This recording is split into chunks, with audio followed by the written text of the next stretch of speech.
ನನ್ನ ಸೇವಾ ಕಾರ್ಯಕ್ಕೆ ದಿವ್ಯ ಪಥ ಎಂದು ಭಾವಿಸಿರುವಂತಹ ಸನ್ಮಾನ್ಯ ಮುಖ್ಯಮಂತ್ರಿಗಳಾಗಿರುವಂತಹ ಸಿದ್ದರಾಮಯ್ಯನವರಿಗೆ ಲಿಂಗಾಯತ ಮಠಾಧಿಪತಿಗಳ ಒಕ್ಕೂಟದ ಪರವಾಗಿ ತಮ್ಮೆಲ್ಲರ ಪರವಾಗಿ ಜೋರು ಚಪ್ಪಾಳೆ ಕಟ್ಟೋದ್ರ ಮೂಲಕ ವೇದಿಕೆಗೆ ಬರಮಾಡಿಕೊಳ್ತಾ ಇದ್ದೇನೆ. ಸನ್ಮಾನ್ಯ ಮುಖ್ಯಮಂತ್ರಿಗಳವರು ವಿಶ್ವಗುರು ಬಸವಣ್ಣನವರ ತಮಗೆಲ್ಲ ಒಂದು ಶರಣು ಶರಣಾರ್ಥಿ ಸಲ್ಲಿಸಿದ್ದಾರೆ. ತಮಗೆಲ್ಲ ಶರಣು ಶರಣಾರ್ಥಿಯನ್ನು ಸಮರ್ಪಣೆ ಮಾಡ್ತಿದ್ದಾರೆ.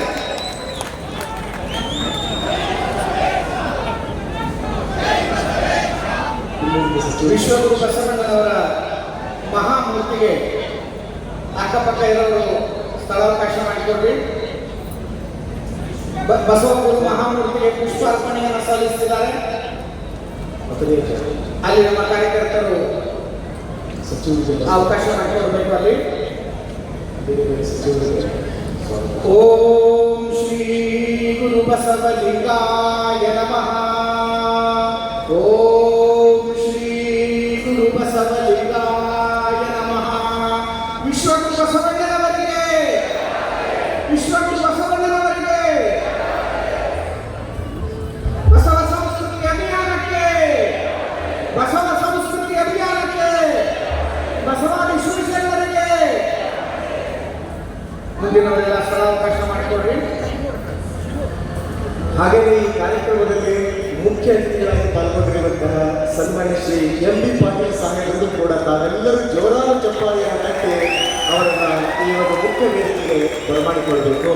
ಹಾಗೆಯೇ ಡಾಕ್ಟರ್ ಶರಣ್ ಪ್ರಕಾಶ್ ಪಾಟೀಲ್ ಸಾಹೇಬ್ ಅವರು ಕೂಡ ಇದ್ದಾರೆ. ಜೋರಾಗಿ ಚಪ್ಪಾಳೆ ತಕ್ಕ ಅವ್ರನ್ನ ಕೂಡ ಮುಖ್ಯ ವೇದಿಕೆಗೆ ತಾವೆಲ್ಲ ಬರಮಾಡಿಕೊಳ್ಬೇಕು. ಸನ್ಮಾನ್ಯ ಮುನಿಯಪ್ಪನವರು ವೇದಿಕೆಗೆ ಆಗಮಿಸಿದ್ದಾರೆ. ಅವರು ಕೂಡ ಜೋರಾಗಿ ಚಪ್ಪಾಳೆಗೆ ತಕ್ಕೋದ್ರ ಮೂಲಕ ನಾವು ವೇದಿಕೆಗೆ ಆಹ್ವಾನ ಮಾಡಿಕೊಳ್ಳೋಣ.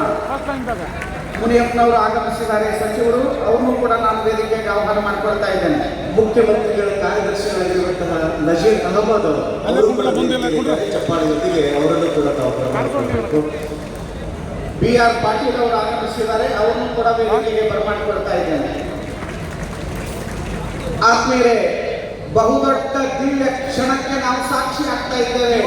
ಬಸವಾದಿ ಶಿವಶರಣರು ಕಂಡಿರುವಂತಹ ದಿವ್ಯ ಕನಸು ಆದರ್ಶಗಳು ಪುಣ್ಯವೇ ಹಣ್ಣಾದ ಕಾಲ, ಬೆಂಗಳೂರಿನ ಅರಮನೆ ಮೈದಾನದಲ್ಲಿ ನಡೆಯುವಂತಹ ಮಹಾ ಸುವರ್ಣದ ಕಾಲ, ಬಸವ ಸಂಸ್ಕೃತಿ ಅಭಿಯಾನದ ಕಾಲ. ಜೋರು ಚಪ್ಪಾಳೆ ತಟ್ಟಿ ಮುಖ್ಯಮಂತ್ರಿಗಳನ್ನು ಆಹ್ವಾನ ಮಾಡಿಕೊಳ್ಳೋಣ. ಕರುನಾಡಿನ ಸಾಂಸ್ಕೃತಿಕ ನಾಯಕ ಅಂತ ಘೋಷಿಸಿರುವಂತಹ ನಮ್ಮ ಮಹಾ ಸೇವಾ ಕಾರ್ಯದ ಮಹಾಮೂರ್ತಿ ಸಿದ್ದರಾಮಯ್ಯನವರು ನಮ್ಮೊಟ್ಟಿಗಿದ್ದಾರೆ. ಎಸ್.ಎಂ. ಜಾಮದಾಸ್ ಅವರು ಕೊನೆಯ 2 ಮಾತುಗಳನ್ನು ಹೇಳಿ ಮುಗಿಸ್ತಾ ಇದ್ದಾರೆ.